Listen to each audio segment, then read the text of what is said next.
Tellico Village Broadcasting, your source of programming highlighting active lifestyles in our beautiful surroundings.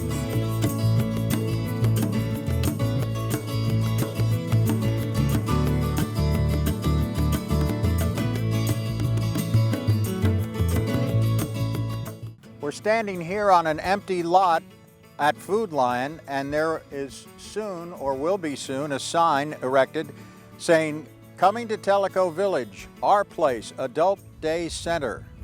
My guest is Sue Newman, the chairperson for OurPlace. Sue, good morning. Good morning. And we welcome you, and I hope you'll welcome us as well to this auspicious site here.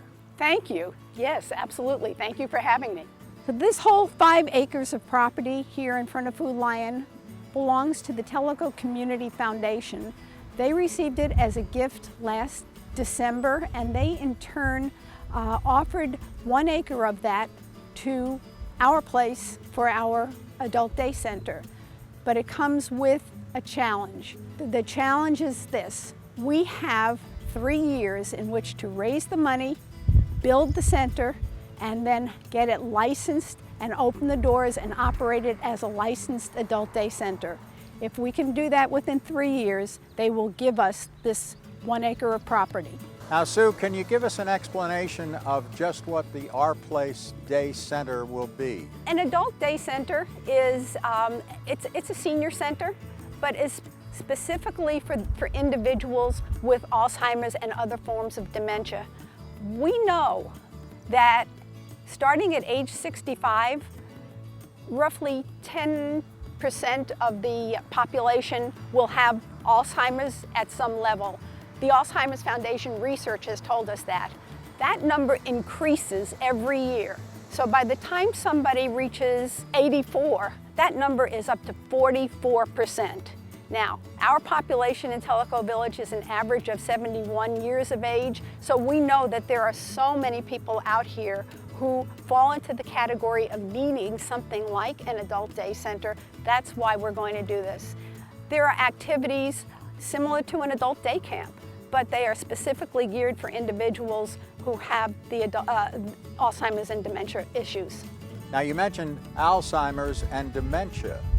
Could you give us an explanation of what the two differences might be? Yeah, that's a good question. People ask that all the time and don't understand. Dementia is an umbrella term, and it covers a wide variety of illnesses that stem from the brain. Alzheimer's is the best known because it involves about 70% of dementia patients. But there are so many other kinds of dementias. Now, Alzheimer's affects the memory. Other kinds of dementia may leave the memory alone and affect motor skills or personality. So there are some differences, just as with, if you say somebody has cancer, there's a big difference between whether they have brain cancer and prostate cancer. Dick, what kind of activities are you going to be talking about, and how would they help? The activities we have planned are absolutely wonderful. Everything that people enjoy in their regular lives, have enjoyed their whole lives. There are exercise classes, but they're modified, so people will be doing chair exercises as opposed to more physical exercises. There are crafts, music, pet therapy, reminiscence therapy. All of these things provide the patient with socialization, communication, and just physical activities which make them feel better and actually prolong the quality of their life. Why couldn't people do these in their own home? In order to answer that question, Elliot, you have to understand how dementia progresses with people. This is a spectrum disease. Early on in the disease, people are fine. Maybe they just have a little bit of memory loss, and they are able to go ahead and pursue the activities. They can drive, they can socialize with people, go out to dinner, go to the theater. But as that disease progresses, and this takes many, many years, sometimes 5, 10, 15 years, slowly they are less capable of doing those kinds of things. And so they wind up spending their time just at home, by themselves, withdrawing from the world and just watching television. When we bring them to a place like OurPlace, they get out again, they meet people, they socialize, and they enjoy themselves. We have a memory care unit at the neighborhood as an example, and a respite care service available through Stay in Tellico Village. Why do we also need an adult day center? Those services are wonderful, but there is a huge service gap here in Tellico Village for people who are not quite ready, for example, to go to the neighborhood.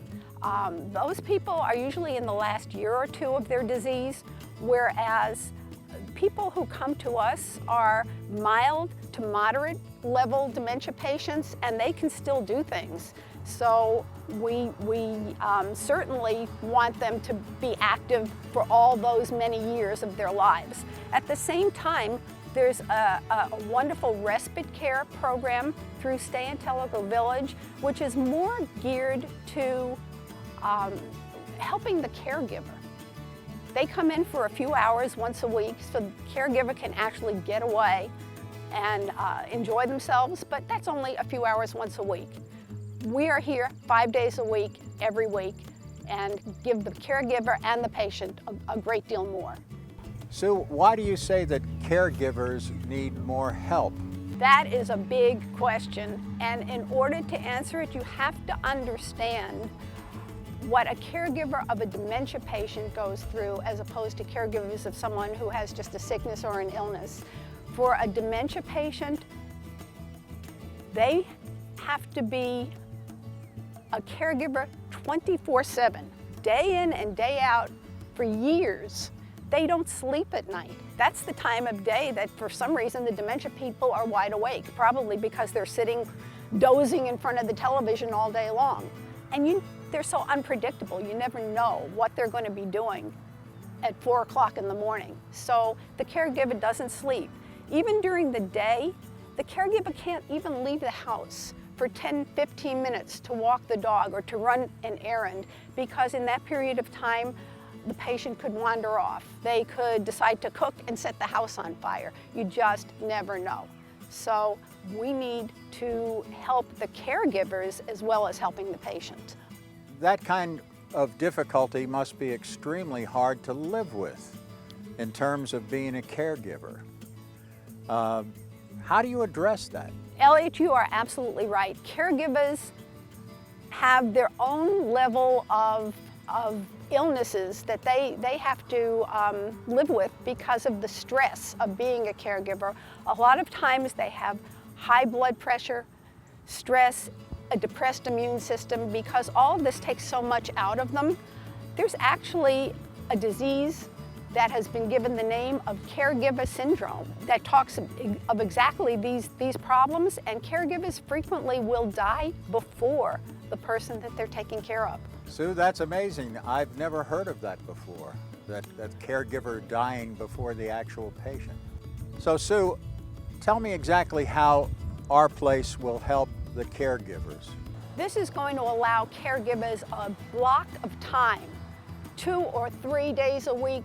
Some of them may want it 5 days a week, where they can do things without having to worry about the person, about their spouse. They can go to doctors, they can go shopping, play golf, whatever it takes. They know that their spouse is being well taken care of, enjoying themselves, and in a safe, structured program. Sue, when do you plan to open OurPlace? There are a few steps that we have to take before we can open our doors. As you see, we've got an empty field here, so first and foremost, we have to raise the money to build the facility. The next step is to staff it. Finally, after we get our staff and train our staff and have our program and we're ready to go, we need to be approved by the State Department of Human Services and get our license to operate as an adult day center. So Sue, tell us about the fundraisers that are going to be put on in order to raise the next funding level for OurPlace. There are so many fundraisers that we're talking about, because this has become a project of the entire community. It is not just our little OurPlace group, but all of the churches in the community have signed on to support this program, as have the service organizations, and many of the clubs throughout the community. So the first fundraiser that we're going to see is being conducted by Pastor Charlie Barnard from the First Baptist Church, and it's called the Ride to Remember, where he and his wife are going to be doing a motorcycle ride 7,000 miles around the United States, stopping and talking to groups of people about Alzheimer's and dementia and OurPlace. And you will be starting to hear about that probably later on in June, the beginning of July. The ride is actually in August, and he will be seeking sponsorships for that ride. Other groups that have fundraisers in the planning stages right now are the Kiwanis Club. We have the Shepherd of the Lake has a fundraiser, and I know that there are some more out there. We'll be hearing about them as time goes on. But again, this is a project, because it's an amenity for the entire community, this is a project where our community is all pitching in. With those fundraisers, I believe you need to raise about $600,000 to get the project initially off the ground. Is that correct? That's what we're hoping to raise. Just one last question, Sue. If our viewers want to get involved with OurPlace, how can they go about doing that? The way that anyone can learn more about OurPlace is through our website, which is www.ourplacetn.org. The website has everything they'd want to know. It talks about why we're doing what we're doing, who else is on board, how they can volunteer or donate, pictures of the facility and floor plans, anything they want. www.ourplacetn.org. Well, Sue, this has been very exciting learning about OurPlace, and obviously you're a great chairperson for this because you're extremely excited about it, and that comes across on our cameras. Thanks very much for viewing today. Sue, thank you. We're a production of Tellico Village Broadcasting, and I'd like to invite you to thank our volunteers at Tellico Village Broadcasting for making all these programs possible. Thanks very much and have a great day.